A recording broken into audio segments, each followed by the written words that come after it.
2 meses de la avasallante victoria que tuvo Edmundo González Urrutia, casi un 80% de votos, fue electo, como presidente de Venezuela.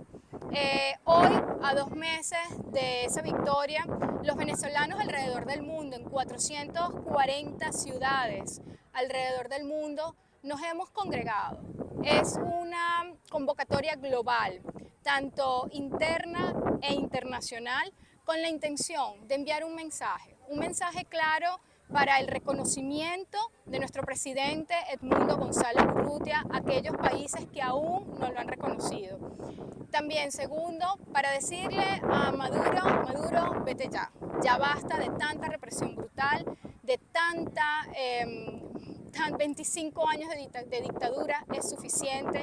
Y como tercer punto, y no menos importante, también le queremos enviar un mensaje al fiscal de la Corte Penal Internacional, Karim Khan, para que pueda empezar orden de detención a las personas responsables por cada una de las represiones brutales que se han dado en nuestro país Venezuela. Es imposible ver que hay casi 2.000, después de las elecciones, casi 2.000 personas detenidas injustamente.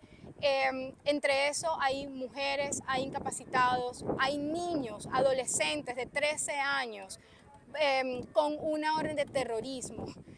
Ya basta, ya basta. Y es lo que hoy estábamos aquí gritando, ya basta. Es el momento de reconocer a nuestro presidente Edmundo González Urrutia como el presidente legítimo de Venezuela.